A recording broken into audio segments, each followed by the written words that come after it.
Hello students, welcome back to the Shukla Maths classes. In the last lecture of P&C, we have discussed box method and NPR formula.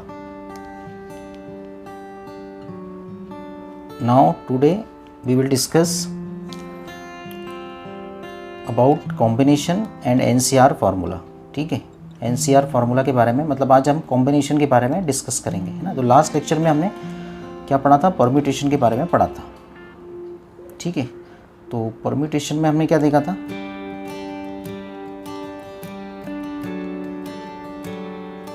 Permutations means arrangement of things, ये बताया था मैंने आप। It means arrangements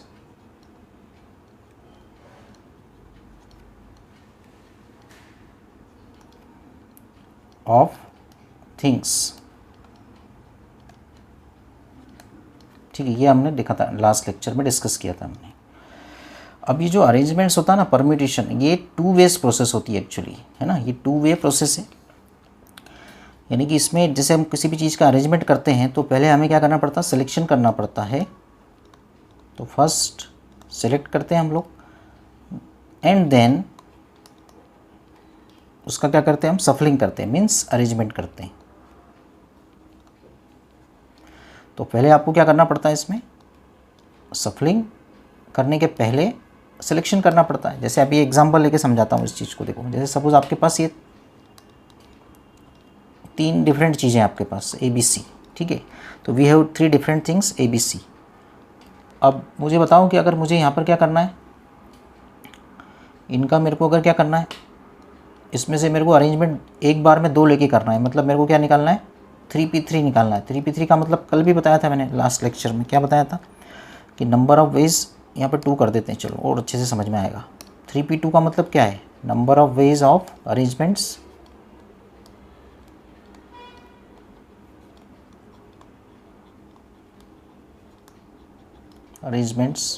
of three different things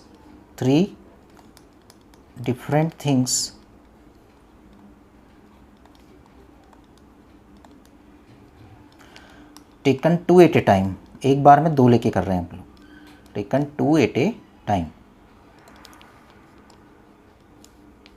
ठीक है, taken 2 at a time मतलब एक बार में दो ऑब्जेक्ट्स को लेके आप क्या कर रहे हो, अरेंजमेंट कर रहे हो।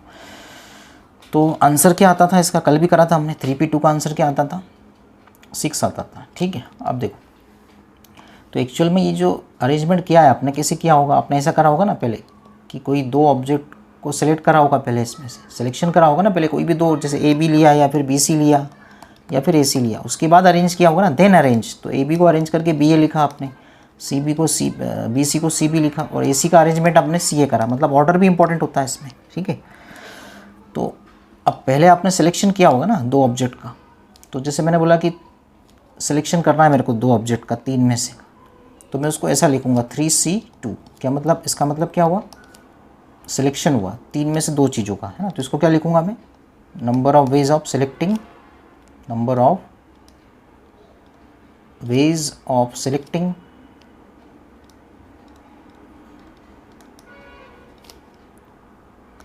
Two things out of 3।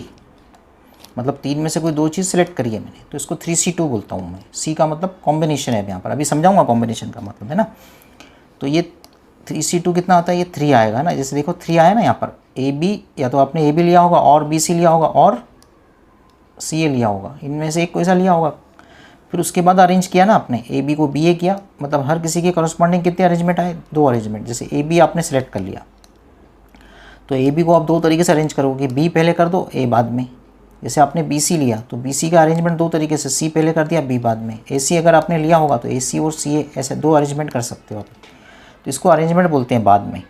तो हर चीज़ के मतलब हर सिलेक्शन के करस्पॉन्डिंग उसके दो अरेंजमेंट बन रहे हैं यहाँ पर।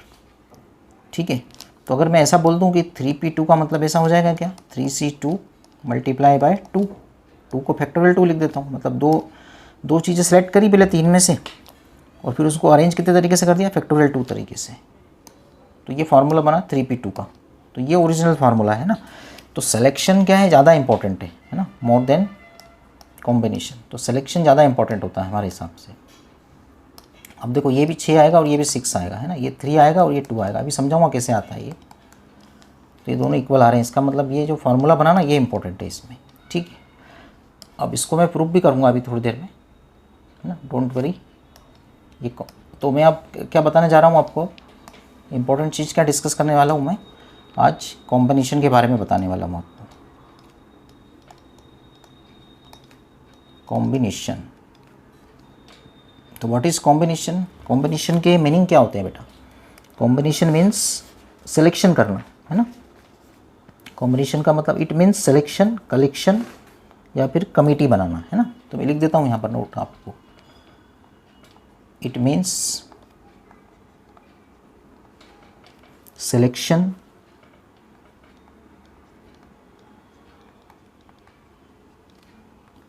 और कलेक्शन भी बोल सकते हो आप इसको। किसी चीज़ को कलेक्ट करते हो ना, सेट बनाते हो तो कलेक्शन करते हो आप उसमें। या फिर कमिटी वाले क्वेश्चन जो आएंगे ना आपको, अभी करेंगे हम डिस्कस, है ना, कमिंग लेक्चर में ये बताऊंगा मैं आपको। कमिटी वाले क्वेश्चन जो भी आते हैं ये भी इसी में आते हैं। तो ये चीज़ होती है इसका मतलब।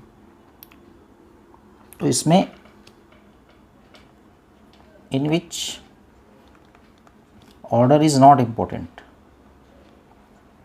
मतलब सिलेक्शन में ऑर्डर का मतलब नहीं रहता कुछ भी। Order of things in the selection, order of things is not important, is not important, मतलब ऑर्डर का कोई इंपॉर्टेंस नहीं होता है इसमें, है ना। जैसे कि आपने मान लो, अगर किसी ने आपको बोला कि ये 3 चीज़ें हैं ABC, इसमें से कोई 2 चीज़ें सेलेक्ट करो, सिलेक्शन करो 2 चीज़ों का, तो आप 2 चीज़ों का सिलेक्शन कर रहे हो। AB आपने सेलेक्ट करके रख दिया बस, या आपने BC सेलेक्ट करके रख दिया, या आपने CA सेलेक्ट करके रख दिया। तो आपको यहाँ पर इसमें ये नहीं है कि AB और BA को एक ही माना जाएगा इसमें, है ना। सिलेक्शन के पॉइंट ऑफ व्यू से AB और BA क्या होते हैं, दोनों सेम होते हैं, अलग अलग नहीं होते हैं। मतलब इसमें ये मैटर नहीं करता कि A पहले है कि B पहले है, किसमें, कॉम्बिनेशन में। मतलब सिलेक्शन में ये मैटर नहीं करेगा कि पहले कौन है बाद में कौन है, ठीक है। जैसे आपको मतलब जैसे 50 प्लेयर्स हैं टोटल आपके पास, है ना। एक एग्जांपल दे के बताता हूँ। 50 प्लेयर्स में से आपको 11 की टीम बनाना है, प्लेइंग 11, है ना। 11 प्लेयर को आपको क्या करना, सेलेक्ट करने के लिए बोला है उसने, सिर्फ ओनली सिलेक्शन। तो आप क्या करोगे, सिलेक्शन करके रख दोगे 11 को, है ना। 11 खिलाड़ी को आप यहाँ खड़ा कर दोगे। तो क्या उसमें ऐसा इंपॉर्टेंट है कि कौन पहले खड़ा रहेगा कौन बाद में, मतलब क्या ऑर्डर इंपॉर्टेंट रहेगा क्या उसमें? नहीं, बिल्कुल नहीं। हाँ, आपने अगर वेटिंग ऑर्डर में भेज रहे हो उसको, तो फिर वो कॉम्बिनेशन नहीं होगा, फिर वो क्या हो जाएगा, अरेंजमेंट हो जाएगा। तो अरेंज नहीं करना है, सिर्फ आपको सिलेक्शन करके छोड़ देना है। तो सिलेक्शन तो मतलब 2-2 को एक बार में लेके आप कितने तरीके से कर सकते हो, 3। तो इसको मैं ऐसा लिखता हूँ 3C2। तो 3C2 का मतलब क्या होता है, number of ways of combination के लिए C यूज़ हुआ है यहाँ पर बेटा, है ना। जैसे परम्यूटेशन के लिए हमने P लिखा था, तो कॉम्बिनेशन के लिए क्या आता है, C आता है ना। परम्यूटेशन के लिए P आता है, तो कॉम्बिनेशन के लिए क्या आएगा, C आ जाएगा। तो इसका मीनिंग क्या होता है, इसको पढ़ते कैसे हैं, number of ways of selecting, number of ways of selecting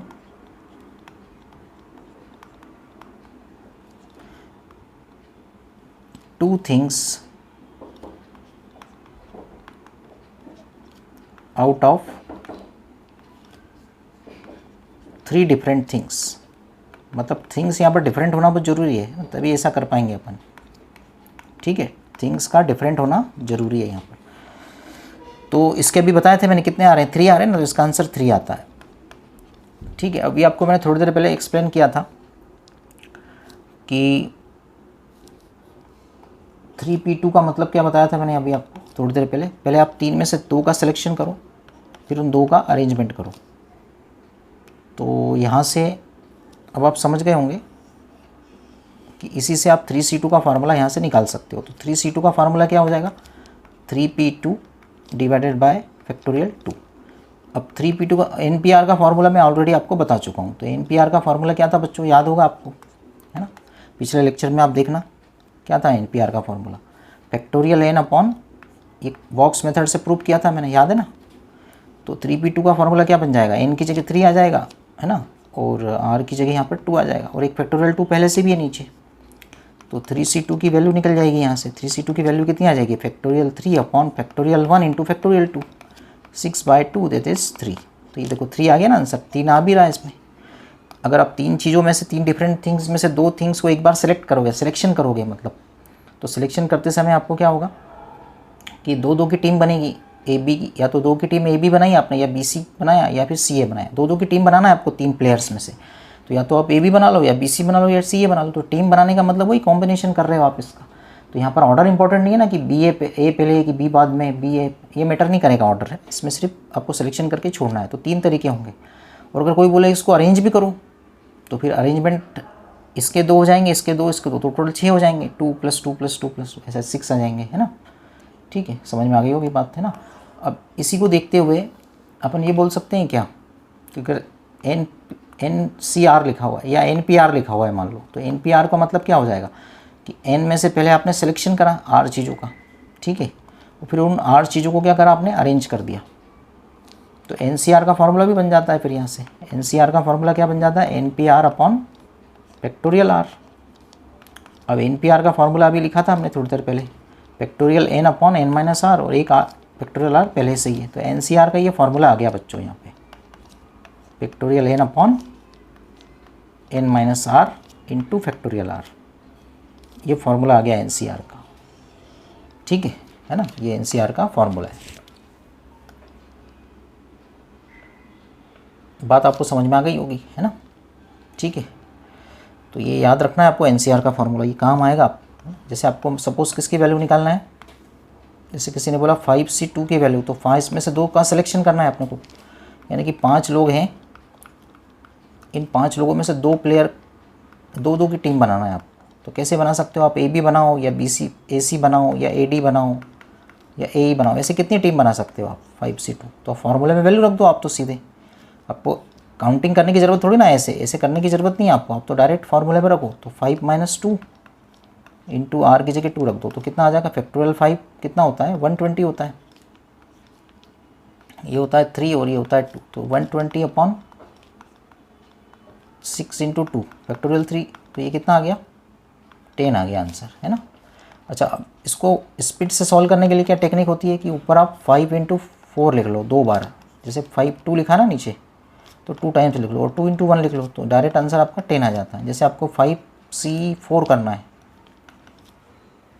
तो आप 5 को 4 टाइम लिखो, मतलब एक एक कम करके, ऐसे 4 टाइम हो गया, और नीचे 4 लिखा तो 4 को फैक्टोरियल 4 लिख लो, और इसको जब तक करो जब तक 1 नहीं आता है। तो इसका आंसर क्या आ जाएगा, 5 आ जाएगा। देखो, क्योंकि 4 से 4, 3 से 3, 2 से 2 कैंसिल होकर 5 आ जाएगा, है ना। ऐसे आप जल्दी सॉल्व कर पाओगे ऐसे में। जैसे मान लो 6c2 करना है, तो फार्मूले से भी कर सकते हो, बिना फार्मूले के भी। 6 को 2 बार लिखो, है ना, 6 इंटू 5, 2 इंटू 1, तो ऐसे 15 आ जाएगा इसका आंसर। इस तरह से आप जल्दी सॉल्व कर सकते हो क्वेश्चन। ठीक है, तो ये NCR के ऊपर कुछ मैंने एग्जांपल देके आपको एक्सप्लेन कर दिया। आप चाहो तो फार्मूले से करो, नहीं तो डायरेक्ट भी कर सकते हो इस तरीके से, है ना। थोड़ी प्रैक्टिस करोगे तो आने लग जाएंगी सब चीज़ें समझ में। ठीक है, तो अब आगे बढ़ते हैं अपन लोग और इस पर। ठीक है, अब जैसे कि ये तो था, मतलब अभी NCR का फार्मूला मैंने आपको बता दिया। NCR का फार्मूला क्या होता है बच्चों, factorial N upon factorial N - R into factorial R होता है। ठीक है, ये फार्मूला होता है इसका, है ना। NCR का ये फार्मूला होता है, अभी हमने पढ़ लिया इसको। NCR का मीनिंग क्या होता है, the number of ways of selecting R different things out of n different things, है ना। मतलब n चीज़ों में से R डिफरेंट चीज़ सिलेक्ट करने के तरीके, मतलब सिलेक्शन करना है यहाँ पर, है ना। ठीक है, तो ये सिलेक्शन हो गया। अब देखो, अगर आपको ये बात समझ में आ गई हो सब, तो एक क्वेश्चन करके देखते हैं हम लोग, है ना। एक क्वेश्चन लेते हैं हम लोग, सिंपल सा क्वेश्चन लेते हैं, उसको ट्राई करते हैं। देखो क्वेश्चन क्या है, in how many ways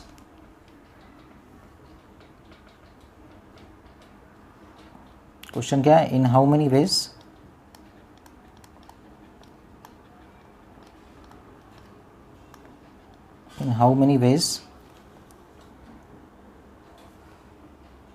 in which 4 persons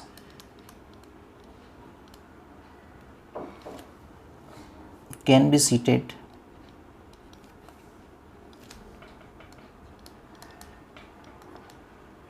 can be seated in 6 chairs, मतलब 6 चेयर्स रखी हुई हैं तो उनमें 4 लोग कितने तरीके से बैठ सकते हैं, है ना। तो 4 क्या है, पर्सन है आपके पास, मान लो 4 पर्सन है, P1 P2 P3 P4। अब इन 4 पर्सन्स को आपको 6 चेयर पे बिठाना है, ऐसे 1 2 3 4 5 6, ऐसे 6 चेयर लगी हुई हैं, इस पर 5 पर्सन्स को बिठाना है, सॉरी 4 पर्सन को बिठाना है। तो जैसे अभी मैं बता रहा था आपको, है ना, कि ये क्वेश्चन मैंने क्यों लिया, इसीलिए लिया मैंने क्योंकि मैं ये बताना चाहता था कि अब आपको जैसे ये 4 पर्सन को 6 चेयर पे बिठाना है, तो अब यहाँ पर क्या है कि पर्सन्स तो कम है, चेयर्स ज़्यादा है अपने पास, तो 2 चेयर खाली रह जाएंगी इसमें बच्चों। क्यों? क्योंकि 4 पर्सन है तो एक पर्सन तो एक चेयर पे बैठ जाएगा, तो 2 चेयर तो खाली रह ही जाएंगे ना, 6 में से 4 चेयर पे तो बैठ पाएगा। तो सबसे पहला काम क्या करेंगे अपन, देखो ध्यान से समझना, है ना, 2 वेज प्रोसेस होगी यहाँ पर, पहले सिलेक्शन होगा फिर उनको बिठाया जाएगा बाद में। तो पहले तो मैंने 6 चेयर में से 6 चेयर में से 4 चेयर मैंने सेलेक्ट कर ली अपनी पसंद की। सपोज़ मैंने मेरी पसंद की चेयर कौन सी सिलेक्ट करी, ये वाली और ये वाली और एक ये वाली सिलेक्ट कर ली। तो 2 चेयर खाली रह गई इसमें, कौन कौन सी, एक तो ये चेयर खाली रह गई एक, और एक ये वाली चेयर खाली रह गई, कोई सी भी 2 खाली रहेंगी 100%। तो 6 में से मैंने 4 सेलेक्ट कर ली। अब मैंने क्या करा, इन 4 चेयर पे मेरे को 4 लोगों को बिठाना है, 4 पर्सन। तो 4 पर्सन को बिठाने के तरीके कितने हैं, फैक्टोरियल 4 है। क्यों? क्योंकि अब यहाँ तो मेरे को सफलिंग करना है सिर्फ,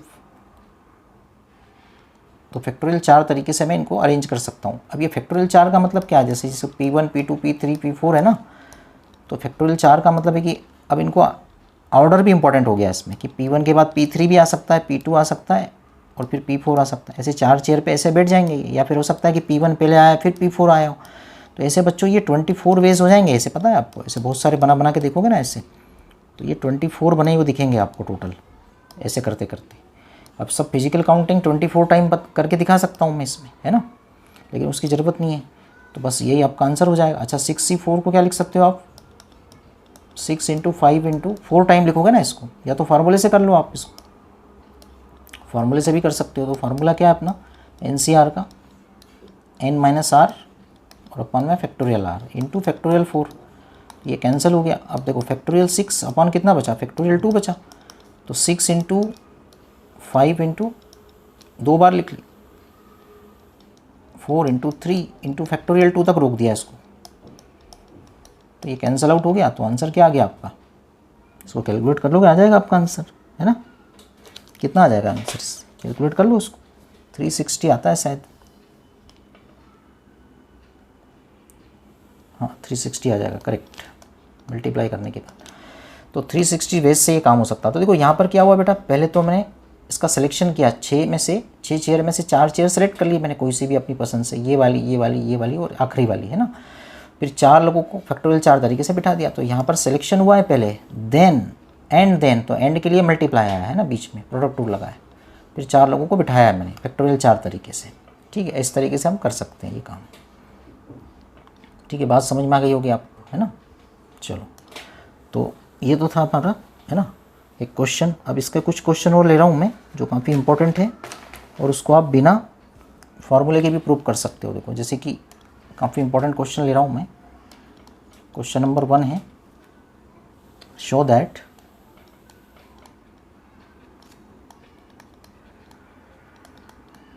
जैसे आपको प्रूव करना है यहाँ पर R × NCR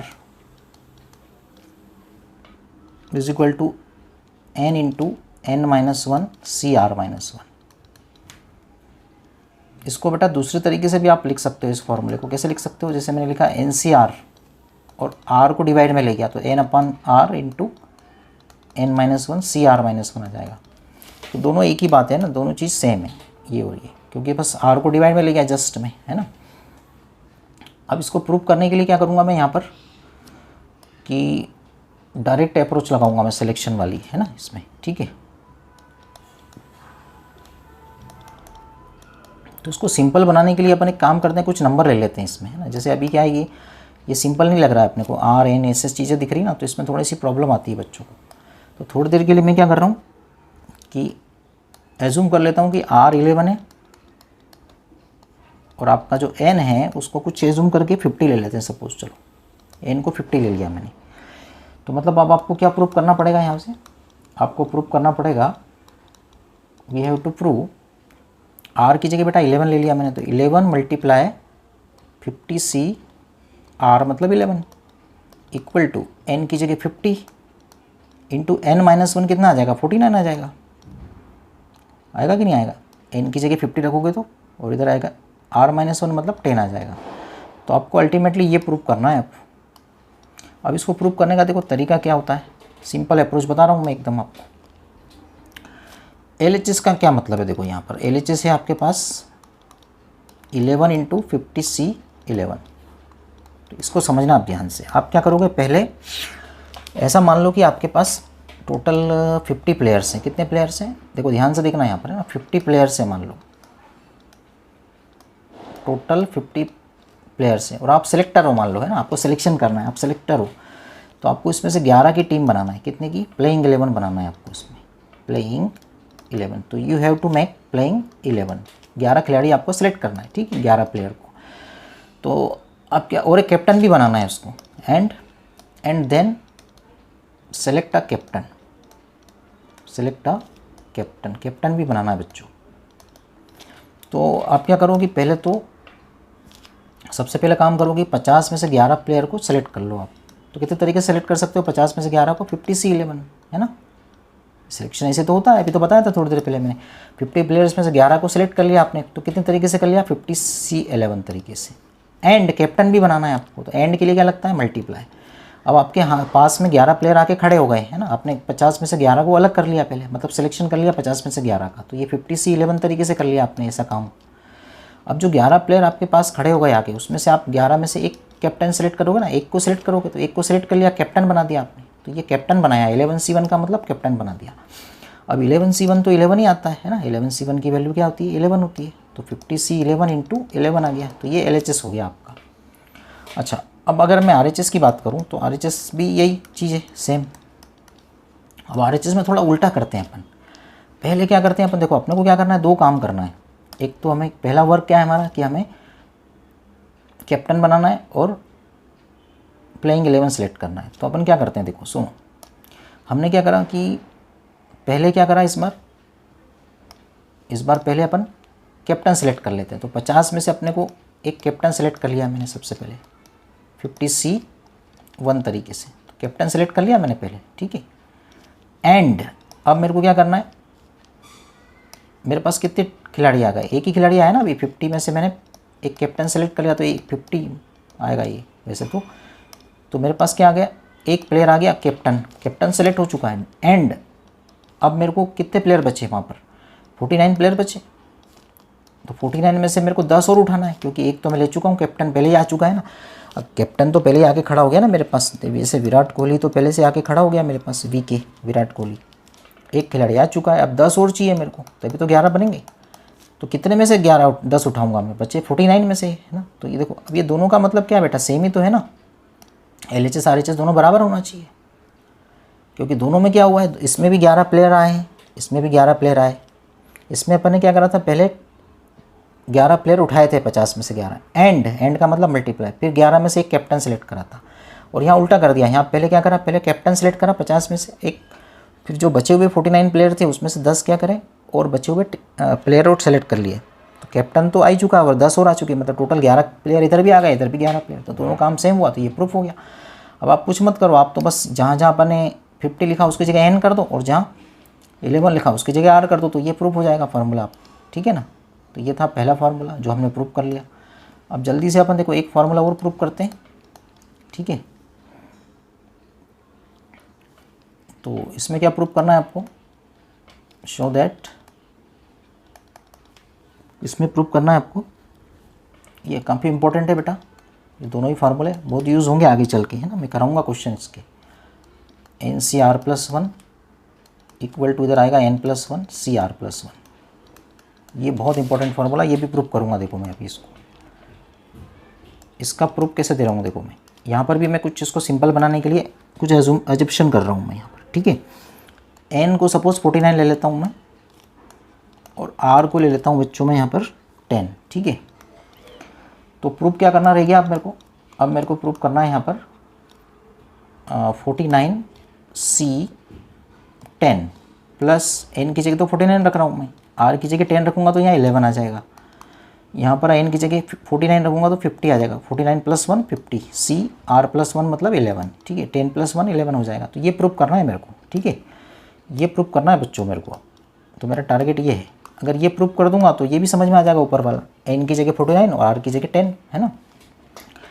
अब इसको प्रूफ कैसे करते हैं देखो, LHS को कैसे प्रूफ करूँगा देखो ध्यान से। मैं LHS में दिया है मेरे को 49C10, ठीक है, तो फिर से वही बात कर रहा हूँ मैं, है ना, कि मान लो हमारे पास टोटल कितने प्लेयर्स हैं, 50 प्लेयर्स हैं, 50 टोटल प्लेयर्स हैं बेटा, ध्यान से समझना आप इस बात को ना, काफ़ी ध्यान से समझना अच्छे से। 50 प्लेयर्स में से मैंने क्या करा कि 2 केसेस बनाई मैंने, केस 1 और केस 2, और का मतलब प्लस होता है बच्चों, तो अभी मैं अभी आ रहा हूँ इस बात पे। देखो केस 1 बनाई मैंने, उसमें ये बनाया मैंने कि एक कैप्टन ऑलवेज टीम में रहेगा, है ना, ऐसे केस बना रहा हूँ मैं। कैप्टन मतलब विराट कोहली, है ना, सपोज कैप्टन से Virat Kohli is always included in the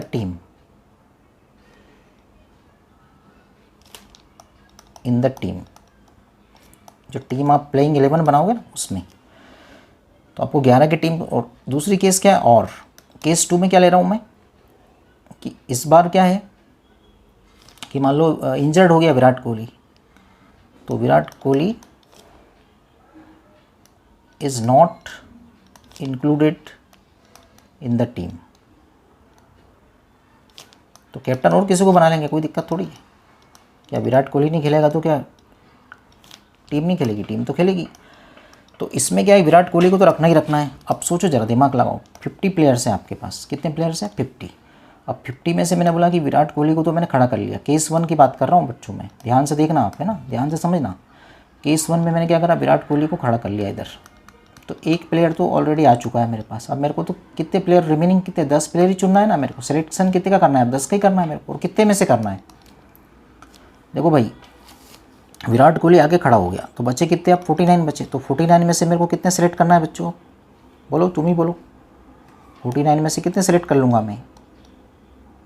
10 और सेलेक्ट कर लूँगा, बन गई टीम, है ना। अरे विराट कोहली तो पहले ही खड़ा है ना इधर, एक खिलाड़ी तो आ ही चुका है पहले से। अब 49 में से 10 और सेलेक्ट कर लिया मैंने, तो ये पहली केस खत्म हो गई। अच्छा, और के लिए बचा प्लस आता है, मैंने बताया था ना, और का सेंस होता है तो प्लस होता है। अब केस 2 क्या है मेरे पास, देखो उसको समझा देता हूँ कि विराट कोहली को टीम में नहीं रखा क्योंकि इंजर्ड हो गया, सपोज वो चोट लग गई उसको, इंजर्ड हो गया, तो उसको टीम में रखा ही नहीं आपने। तो अब आपके पास तो 49 ही अवेलेबल है ना प्लेयर, एक इंजर्ड हो गया, 50 प्लेयर थे उसमें से एक इंजर्ड हो गया, विराट कोहली चला गया, तो बचे तो 49 ना, लेकिन लेना तो 11 ही है आपको, तो अब 11 सेलेक्ट कर लो आप इसमें, ठीक है, ऐसे। तो देखो ये LHS आ गया आपका 49C10 एंड 49C11। अच्छा, RHS क्या है अब यहाँ पर, वो भी समझते हैं अपन। देखो अब RHS में यहाँ लिखता हूँ, देखो ध्यान से देखो। RHS के लिए क्या कर रहा हूँ बच्चों में, इधर समझाता हूँ उसको। डायरेक्ट 11 प्लेयर सेलेक्ट कर लिया मैंने 50 में से, डायरेक्ट 11 उठा लिए, 50 में से 11 प्लेयर को सिलेक्ट कर लिया, कितने तरीके से, 50 से 11। तो ये RHS LHS दोनों एक ही चीज़ है ना बेटा, देखा जाए अगर दिमाग से सोचोगे तो RHS में क्या हो रहा है, 11 प्लेयर सेलेक्ट कर रहे हो 50 में से, और LHS में भी तो वही हो रहा है, आप 50 में से 11 सेलेक्ट ही कर रहे हो। यहाँ पर कैप्टन पहले से इंक्लूड था, तो आपको अब 10 और सेलेक्ट करना थे 49 में से। यहाँ पर जो विराट कोहली था वो था ही नहीं, तो अपने को 49 में से 11 और सेलेक्ट करना थे। विराट कोहली तो चला गया बाहर, इंजर्ड हो गया, तो 49 में से 11 और निकालना थे मेरे को। टीम तो 11 की बनाना ना सब जो, ठीक है। यहाँ पर भी वही चीज़ है, तो ये 2 प्रूफ हो गया। अच्छा, इसको विदाउट इस तरीके से भी कर सकते हैं अपन, फार्मूला लगा के, जो NCR का फार्मूला बताया ना मैंने, उसको आप लगा के LHS सॉल्व कर लो, RHS तो उससे भी बराबर आ जाता है, ठीक है। तो काफ़ी इंपॉर्टेंट चीज़ें डिस्कस करेंगे आज हमने, है ना, यहाँ पर। तो नाउ अब बाकी की चीज़ हम नेक्स्ट लेक्चर में डिस्कस करेंगे, अच्छी अच्छी चीज़ें, और क्वेश्चंस और कराऊंगा मैं आपको, टेंशन मत लो। तो in the next lecture we will discuss gap method and string method, उसके ऊपर भी क्वेश्चन बनते हैं ना, string method and gap method we will discuss in the next lecture, ठीक है। ओके।